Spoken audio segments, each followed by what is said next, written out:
안녕하세요, 여러분. 반재경입니다. 오늘은 지난 시간에 이어서 그 뒷부분을 계속해서 들어보시겠는데요. 바울이 유대인들에게 복음을 전했을 때도 많은 질문을 받았는데요. 유대인들은 사실 그 시대에 하나님과 하나님의 말씀에 대해 제일 많이 알고 있던 사람들임에도 불구하고 바울이 전하는 복음을 이해하기 힘들어했습니다. 또 거절하고 또 핍박한 사람들도 있기는 했지만 그런 사람들은 제외하고 이해하려고 했던 사람들도 이해하는 것을 굉장히 힘들어 했습니다. 그 이유는 아무래도 과거에 자기들이 알고 있었던 그 지식, 그것에 많이 제한을 받기 때문이 아닌가 해요. 그 당시에 유대인들은 아마도 지금 교회 다니는 사람들과 비슷하다고 저는 생각이 들어요. 교회에 안 다니는 사람들보다는 성경에 대해서 더 많이 알고 있고 하나님에 대해서도 더 많이 알지만 성경이 말하는, 하나님 말씀이 말하는 진정한 복음은 한 번도 들어본 적이 없거나 또는 들어봤다고 해도 그 진수를 이해하지 못한 경우가 많습니다. 평생 교회에 다녔던 저도 그런 사람 중에 하나였고요. 그래서 제가 어떠한 논점을 강조하다 보면 그 반대의 경우에 대해서 이렇게 질문이 일어나실 거예요. 예를 들면 우리의 행위를 통해 하나님 앞에 의롭다함을, 옳다함을 인정받으려고 하는 것은 교만이고 자기의라고 지난 시간에 설명을 드렸는데 그러면은 신앙생활을 하면 안 되는가 하는 그런 질문이 생기는 것입니다. 여기서 제가 거듭 강조드리지만 성경 읽기, 교회 출석, 헌금 등과 같은 이러한 행위를 해라 마라 그런 얘기가 아닙니다. 제가 말씀드리는 것은 그런 신앙의 행위들, 교회 봉사 이런 것들을 왜 하냐 그것에 대해서 저는 말씀을 드리는 거예요. 다시 반복합니다. 성경 읽기, 교회 출석, 교회 봉사, 헌금 이런 행위는 그 자체로는 선하지도 악하지도 않습니다. 하나님이 보시기에 저는 그것을 해라 마라 이런 말씀을 드리는 것이 아니라 그 행위를 왜 하느냐 그 이유가 중요하다고 말씀을 드리고 있습니다. 왜 하는지 그 동기만 바로 잡아주면 그러한 행위는 선하고 거룩하고 많이 할수록 좋겠죠. 자, 하나님께서 이미 예수님을 통해 구속사역을 완성하셨기 때문에 내가 이 땅과 저 천국에서 필요한 모든 것을 이미 영적인 영역에 채워주셨기 때문에 그리고 내가 이미 하나님께 옳다 인정함을 받았기 때문에 그러한 나의 정체성을 알고 하나님을 더욱 알기 위해서 말씀을 읽고 교회에 출석하고 또 내가 부요하다는 것을 이미 알기 때문에 헌금을 하고 또 나를 훈련하기 위한 모든 행위는 거룩하고 아름다운 것입니다. 분명히 말씀드렸습니다. 신앙생활을 하지 말라는 말이 아닙니다. 그런데 하나님께서 아직 구속사역을 완성하지 않으셨다고 오해를 해서 하나님으로 하여금 일하시도록 만들기 위해 하는 모든 행위는 자기의이며 그것은 믿음에서 난 것이 아니기 때문에 자기의일 뿐만이 아니라 성경은 그것을 죄라고 말하고 있습니다. 제가 말씀을 보여드리고 있죠. 율법을 지켜서 지금의 용어로 말하자면 내가 해야 될 것 같다고 생각되는 그 일을 해서 얻어지는 게 아닙니다. 의란. 그래서 이 믿음에서 나지 않는 것이 율법인데 믿음에서 나지 않는 것은 모두 죄라고 말하고 있기 때문에 율법, 즉 이 시대의 용어로는 어떤 행동, 행위 이런 것들을 해서 내가 의롭다함을 인정받겠다라고 하는 그것 자체는 성경이 죄라고 말하고 있습니다. 자, 여기서 저는 이미 다 이루어진 복음을 몰라서 무슨 말이냐면 하나님께서 예수님을 통해 이미 모든 것을 다 이루셨고 구속사역을 완성하셨기 때문에 하나님으로 하여금 나를 옳다 인정하시게 만들기 위해서는 내가 해야 되는 일이 이제는 아무것도 없다는 사실을 단순히 몰라서 행위로 하나님께 접근하려는 분들이 계시다면 이 복음이 여러분들을 자유케 하리라고 믿습니다. 예수님께서 그렇게 약속을 하셨으니까요. 진리를 알면 자유케 된다고요. 또 제가 오늘 여러분들께서 들으실 말씀 중에 한 가지 미리 설명을 드리고 싶은 것이 있어요. 오해를 불러일으킬 수 있을 만한 것이라서 제가 묻고 푸는 영적 전쟁에 대해 여러 번 예를 듭니다. 오늘. 그러면서 우리가 할 영적 전쟁은 묻고 풀고 하는 게 아니라는 것을 강조하고 있는데요. 그러면 마귀는 대적하지 말란 말이냐? 이렇게 들으신다면은 잘못 들으신 겁니다. 마귀도 대적하고 귀신도 묻고 해야 되겠죠. 그러나 예수님께서 이미 십자가에서 마귀 사탄을 이기셨고 그 마귀 사탄은 지금 아무런 힘이 없기 때문에 내가 그 진리를 알았고 또 마귀 사탄을 대적할 수 있는 내 권세를 알았기 때문에 마귀를 대적하는 것과 아직 예수님께서 마귀 사탄을 물리쳐주지 않으셨다고 생각하기 때문에 거의 편집증 환자처럼 어딜 가든지 보혈을 뿌려야 되고 묻고 풀고 다른 나라까지 가서 묻고 풀고 높은 산에 올라가서 묻고 풀고 해야 한다고 생각을 한다면은 그것은 완전히 오산이에요. 예수님께서 이미 마귀 사탄을 다 이기셨고 나에게도 예수님의 권세를 주셨기 때문에 이제 그 마귀 사탄을 대적하는 것과 아직 마귀 사탄이 패배하지 않았기 때문에 내가 어딜 가든 그냥 정말 거의 노이로제 걸린 것처럼 보혈을 여기도 뿌리고 저기도 뿌리고 묻고 풀고 이런 거를 저는 말씀을 드리는 겁니다. 게다가 여러분 이거 아세요? 묻고 풀고에 대한 성경 구절은 그 맥락을 따라 볼 때 마귀를 묻고 풀라는 것이 아닙니다. 이 묻고 풀고는 정확하게는 성경에서는 매고 풀고 이렇게 표현하고 있는데요. 마태복음 16장 19절과 18장 18절에 두 번 나옵니다. 둘 다 예수님께서 말씀하시는데 마태복음 16장은 베드로에게 교회의 권세에 대해서 말씀하시면서 언급하신 것이고 18장은 성도의 치리에 대한 설명을 하시다가 말씀하신 것입니다. 그래서 특별히 18장에서는 인간 관계를 매고 풀고 그런 얘기로 해석을 해야 됩니다. 물론 우리가 마귀를 묶고 풀고 할 수도 있겠지만 어쨌든 예수님께서 언급하신 매고 풀고 이 구절은 마귀를 매고 풀고 하란 구절이 아닙니다. 16장, 18장 둘 다 마귀 얘기는 안 나와요. 그런데 제가 이렇게 여러분들께 말씀을 전달할 때 정말 많은 것을 공유하고 싶은 마음에 그 주장의 근거가 되는 성경 구절의 전반적인 맥락까지 다 설명하지 못하는 경우가 대부분이에요. 그래서 제가 그 강의를 정리해 놓고 좀 부족하다 싶은 것이 있으면 이렇게 미리 여러분들께 설명을 드리는 겁니다. 그리고 또 성경의 배경에 대한 여러분들의 지식의 정도가 굉장히 다양하겠죠. 들으시는 분들 중에 어떤 분들은 잘 알고 계실 수도 있고 어떤 분들은 처음 들어보시는 분들도 있고 그래서 제가 이렇게 주장하는 내용이 있을 때 그것에 근거가 되는 성경 구절을 이렇게 꼭 보여드리는데요. 잘 이해가 안 되거나 자신이 그동안 알았던 것과는 제가 반대로 주장한 것처럼 들리실 때는 꼭 그 구절이 들어가 있는 장 전체를 읽어보시는 것을 권합니다. 지금처럼 묻고 풀고 이런 것들처럼 마태복음 16장, 18장 다 읽어보시는 것을 권해요. 그런데 그 다 읽어봤는데도 애매하시면은 그 전장과 그 다음 장까지 꼭 읽어보셔야 됩니다. 그래서 전체적인 맥락을 이해하시는 것이 중요합니다. 그냥 그 구절 하나만 쏙 빼서 인용을 할 때는 굉장히 왜곡될 수 있어요. 충분히 그럴 수 있습니다.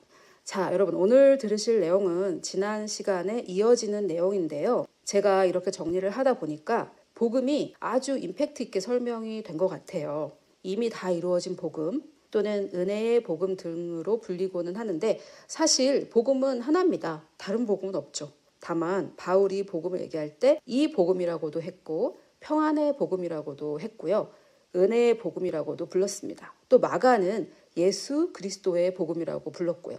그런데 다 같은 복음이에요. 은혜의 복음, 예수 그리스도의 복음, 이 복음 다 같은 복음인데 무엇을 강조하느냐에 따라 이렇게 다르게 불리기도 한다 이 말씀입니다. 저는 은혜에 대한 이해를 새롭게 강조하기 때문에 은혜의 복음이라고 자주 부르고 있지만 다른 복음은 없고 복음은 하나라는 거.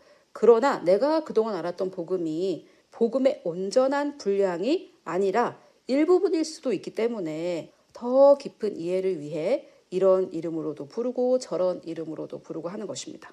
자, 그러면 이제 시작을 하겠습니다. 우리가 이제 해야 할 일은 일하지 않는 하나님을 일하시게 만들기 위해서 여러 종교행위를 하거나 또는 하나님께 옳다 인정함을 받기 위해 이런저런 일들을 하는 것이 아니라 우리의 일은 예수님께서 이미 다 이루셨다는 것을 믿는 것.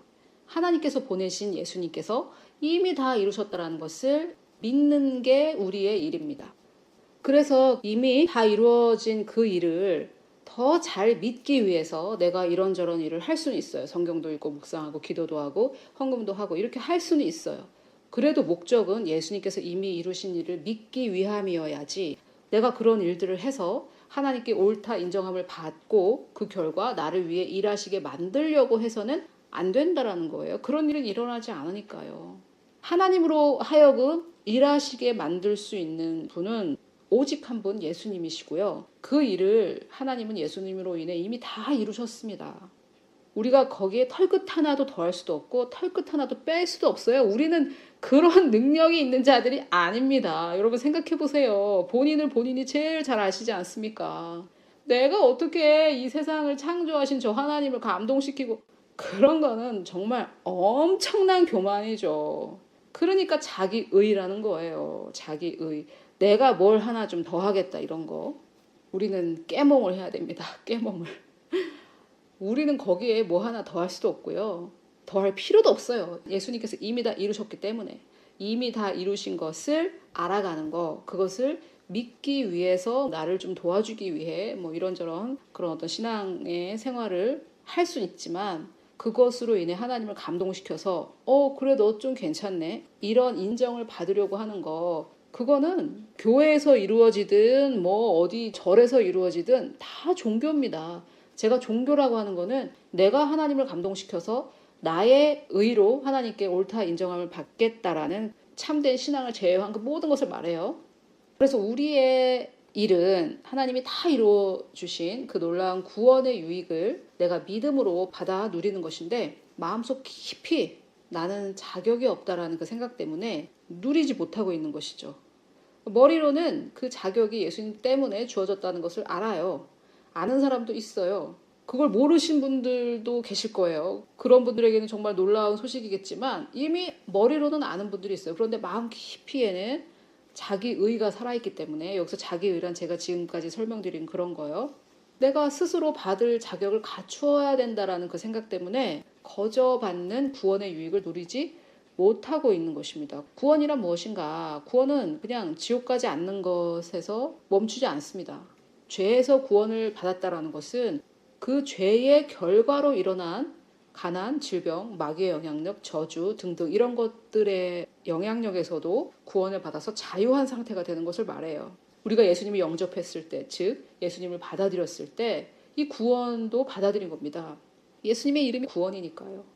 그런데 이 죄의 영향력, 가난, 질병, 마귀의 영향력, 저주 등에서 자유하지 못한 성도들이 뭐 대부분이죠. 왜 그럴까요? 우리를 죄의 영향력에서 자유케 하는 것은 진리인데 우리가 그 진리를 모르기 때문입니다. 제가 여기서 진리라고 할 때는 복음 그 자체를 말씀드리고 있습니다. 그렇기 때문에 우리가 할 영적 전쟁은 뭐 묻고 풀고 뭐 이런 게 아닙니다. 예수님이 이미 다 끝내신 일을 왜 또 그렇게 하고 있겠습니까? 다른 나라까지 가서 하고 산이 올라가서도 하고 해운대 백사장에 10만 명이 모여서도 하고, 왜 이런 일을 하겠어요? 아직 다 이루어지지 않았다고 생각을 하니까 그러고 있는 게 아닙니까? 이것이 바로 불신입니다. 여러분, 불신은 예수님께서 다 이루신 일을 무용지물로 만들 수 있는 힘이 있어요. 그렇잖아요. 우리 주변에 믿지 않는 사람들 보십시오. 예수님께서 이미 우리가 구원받아서 지옥에 가지 않고 천국에 갈 길을 다 열어놓았는데 안 믿어 나는, 이런 사람들은 어떻게 천국을 가겠어요? 그래서 예수님께서 이루어 놓으신 이 놀라운 일들을 아무런 능력 없이 무용지물로 만들 수 있는 게 우리의 불신인데, 우리도 어떤 부분에서는 그 예수님이 하신 일을 믿지 못해서 내가 막 이렇게 하고 있다는 거죠. 자, 그러면은 영적 전쟁이란 뭐 묻고 풀고 이런 게 아니라고 말씀을 드렸는데요. 우리가 하는 영적 전쟁은 그럼 무엇인가? 우리가 하는 영적 전쟁은 오늘 제가 소개하고 싶은 것은 믿음의 선한 싸움입니다. 싸우는 것은 원래 나쁜 것이죠. 그런데 선한 싸움, good fight라고 했으니까 싸움 중에도 좋은 싸움이 있다는 거예요. 싸움은 원래 나쁜 건데 좋은 싸움이 있다. 근데 그 좋은 싸움이란 믿음의 싸움이라는 거예요. 즉 이미 다 이루어졌다는 것을 믿는 것이 전쟁이라는 거예요. 싸워야 된다는 거예요. 왜? 나의 이 믿음을 회방하는 것들이 너무 많거든요. 이 세상에서는. 이것이 엄청난 싸움입니다. 제가 수년간 이 복음을 나누고 나서 믿음이 무엇이냐고 질문을 한 적이 있는데, 앞으로 될 거라고 믿는 것이라는 답을 들었어요. 이것이 바로 우리 성도들의 생각 속에 엄청나게 견고하게 자리 잡은 진입니다. 앞으로 될 거라는 생각. 아직은 안 됐다는 생각이에요. 아닙니다. 여러분, 믿음이란 이미 된 것을 믿는 거예요. 이미 된 것을. 근데 이런 얘기를 들으시면서도 여러분들 마음속에 각자가 겪고 있는 문제가 있잖아요. 아직 치유되지 않은 게 있고, 가난이 있고, 마귀의 영향력 아래 있고, 이런 분들은 아니 아직 안 되는데 왜 자꾸 이미 다 됐대? 이렇게 생각을 하실 수 있어요. 그런데 우리가 한번 생각을 해보면 보이는 걸 누가 믿어요? 보이는 걸. 보이지 않는 것을 믿는 게 믿음이죠. 보이지 않는 것. 이건 뭐 믿음이라고 할 것도 아니고 이거는 상식 아닙니까? 그런데 내 눈에 안 보이니까 아직 안 됐는데 왜 자꾸 됐다 그래? 이렇게 얘기를 하는 거예요. 아니 지금 내 눈에 보이는 돈이 없는데 왜 나보고 이미 부유하다 그래? 내 눈에는 돈이 안 보이는데. 내 눈에 돈이 보이면은 내가 부유하다라는 것을 왜 믿어야 됩니까? 믿어야 될 이유가 없죠. 믿는 거라는 것은 보이지 않는 것을 믿는 것이에요. 여기서 우리를 방해하는 해방꾼을 제가 좀 소개해 보도록 하겠습니다. 바로 우리의 오감입니다. 시각, 청각, 후각, 미각, 촉각. 우리는 자꾸 이렇게 얘기하는 거예요. 눈으로 보이게 나타나지 않았으니까 못 믿겠다는 거예요. 내가 지금 몸이 아픈데 왜 자꾸 치유받았다고 하십니까? 이거예요. 그러면은 몸이 치유받고 나서 치유를 믿으실 겁니까? 이미 치유를 받았는데 치유를 왜 믿어야 돼요? 돈이 내 손에 잡히고 나서 내가 부자가 됐다는 것을 왜 믿어야 됩니까? 그래서 이 지금 우리의 오감이 아직 안 됐다라고 자꾸 얘기를 하고 있는 거예요. 물론 아직 안 됐어요. 오감이 감지하고 있는 이 영역, 이 물리적인 이 영역에서는 아직 안 된 게 맞아요. 아직 안 됐다기보다는 아직 나타나지 않았다라고 얘기를 하면 더 좋겠죠. 여러분이 지금 이 영상을 보고 계실 텐데 이 영상이 지금 눈에 보이는데 이 영상이 존재한다는 것을 믿어야 됩니까? 보이는데 뭘 믿어요? 그런데 예수님께서 다 이루셨다라고 할 때 아니 뭐 다 이루어지지도 않았는데 왜 됐다 그래? 이런 생각이 드는 이유가 바로 우리의 믿음을 회방하는 회방꾼 육신의 일입니다. 육신의 일. 오감으로 감지되는 영역만 나는 믿겠다라는 것이죠. 그 말 자체가 말이 안 돼요. 오감으로 감지가 됐는데 뭘 믿어요, 믿기는. 너무 웃기지 않습니까, 여러분? 생각해 보세요. 지금 내 눈으로 보고 있는데 저게 있다는 걸 난 믿어. 뭐 말이 안 되는 거죠, 사실. 이 오감으로 인지되는 영역만 나는 믿겠다. 이것만큼 넌센스가 없어요. 말이 안 돼요. 말이 안 되는 문장입니다. 하나님 어떻게 믿어요? 눈에 안 보이는데. 하나님은 영이신데. 눈에 보이지 않는 하나님은 영이신데. 그러니까 믿지 않는 사람들이 뭐라 그래요? 하나님 있으면 나타나 보라 그런 거잖아요. 그리고 뭐 하나님이 나타나 보라 그러면 나타나셔야 될 의무가 있나요? 참 인간의 이 어리석음입니다. 자, 여러분, 그러면은 결론은 무엇이냐? 하나님은 없는 것을 있는 것으로 부르시는 분입니다. 참 이것도 되게 놀랍죠. 아브람을 아브라함이라고 부르셨잖아요. 자기 자식도 없는데 열방의 아비라고 불렀어요. 열방의 아비. 자, 여기에서 없는 것들이란 이미 가졌으나 아직 눈에 보이도록 나타나지 않는 것들을 말합니다. 원래 존재하지 않는다라는 얘기가 아니라 이미 존재하지만 아직 이 오감의 영역으로 감지될 수 있는 이 영역으로 나타나지 않은 것들. 자, 이것은 무엇이냐? 대부분 신약에 이렇게 설명되어 있는데요. 바울이 전한 이 복음에 잘 설명이 되어 있습니다. 그 중에서 오늘은 좀 구체적으로 하나만 말하자면은 이미 가졌으나 눈에 보이지 않는 것 중에 모든 것을 가능하게 할 수도 있고 모든 것을 불가능해 할 수도 있는 것이 바로 우리의 정체성입니다. 정체성은 하나님이 보시는 나라고 말씀을 드렸고요. 내가 보는 나는 자아상이라고 말씀을 드렸습니다. 그런데 내가 보는 나도 하나님께서 보시는 나와 동일해질 때, 즉 정체성과 자아상이 연합될 때 그때 이 영적인 영역에 이미 가진 것들이 이 물리적인 영역으로 나타납니다. 다시 설명드릴게요.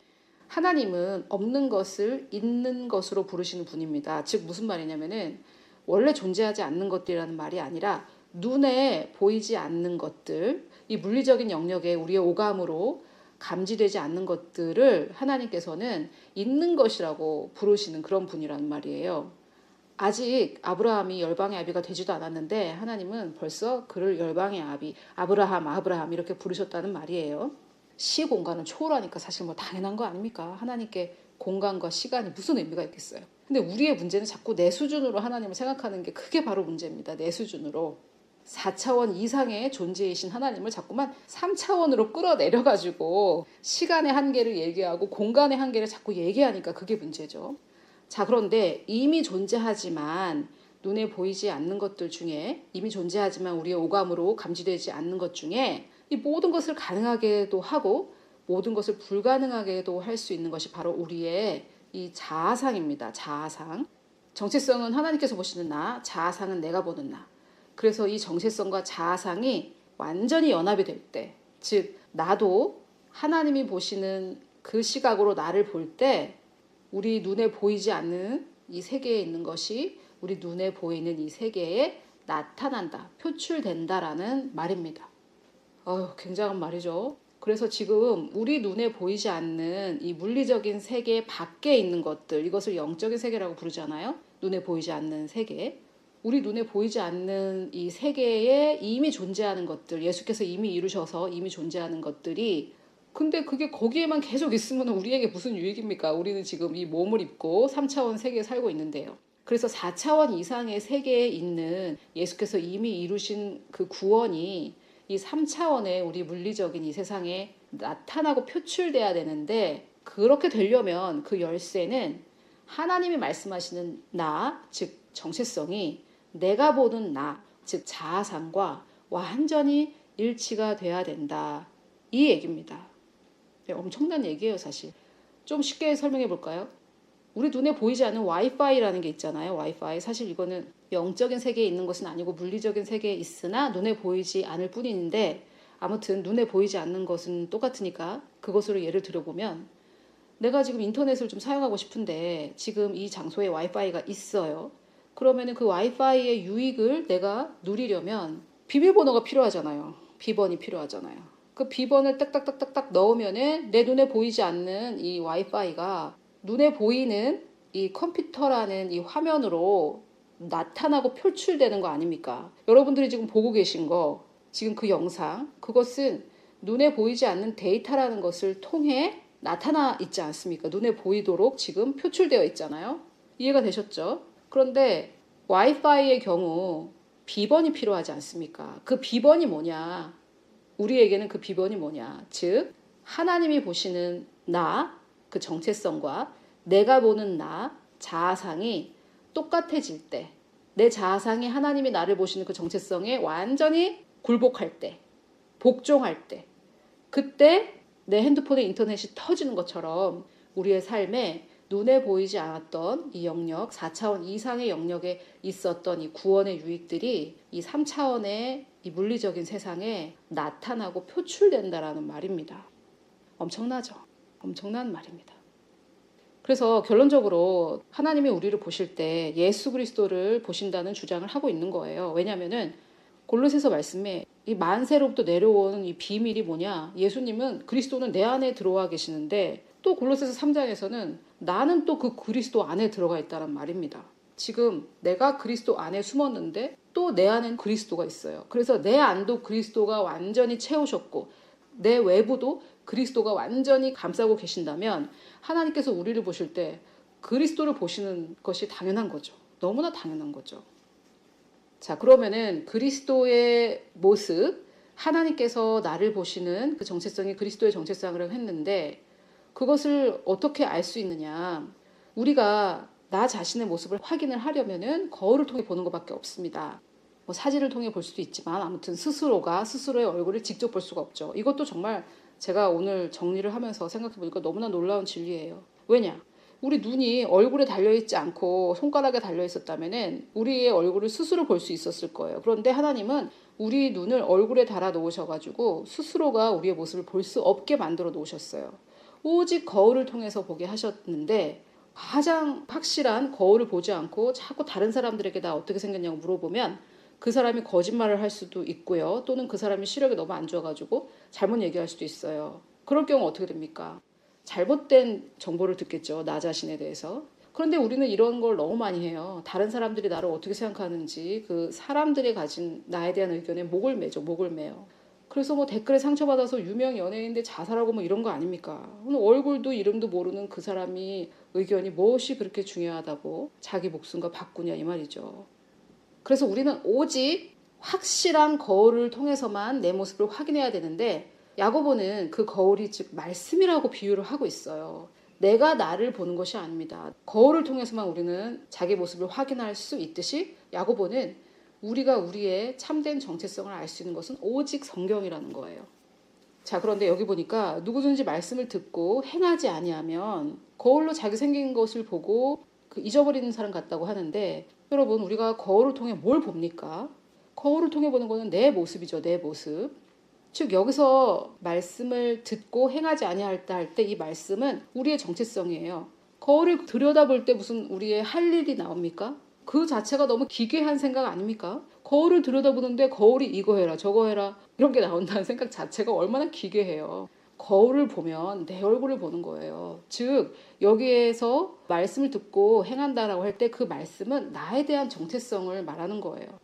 거울을 볼 때 내 모습이 나오듯이 말씀을 볼 때 내 정체성이 나오는데 성경에서 너가 부요하다라고 했을 때 부요한 자로 행하라는 거죠. 이 행함이란 교회 봉사라는 얘기가 아닙니다. 뭐 교회 봉사도 해야 되겠죠. 근데 이 얘기는 그 얘기가 아니다. 이 얘기입니다. 예수님의 구속사 이후에 이 성경의 기록을 보면은 예수님과 나는 하나입니다. 하나. 이것이 복음이죠.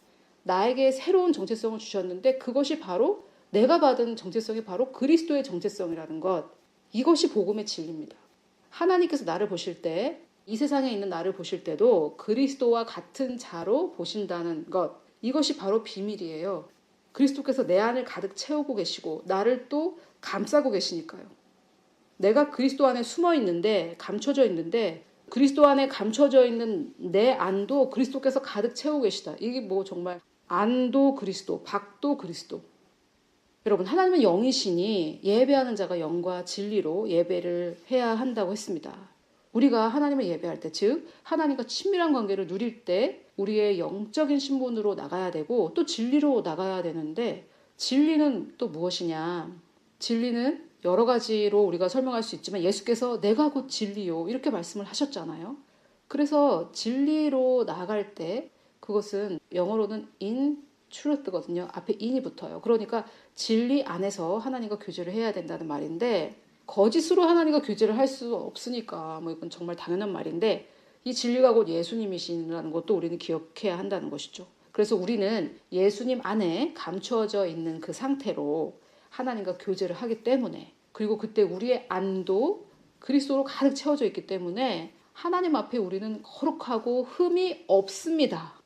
우리는 오직 예수 그리스도께서 이루신 그 일로 인해 우리 안에 들어와 계신 그리스도로 인해 우리의 내면도 그리스도로 완전히 채워졌고 우리의 외부도 그리스도로 감싸져 있습니다. 너무나 놀라운 복음. 하나님은 우리를 그렇게 보신다는 말입니다. 문제는 나도 나를 그렇게 보고 있느냐 하는 것이겠죠.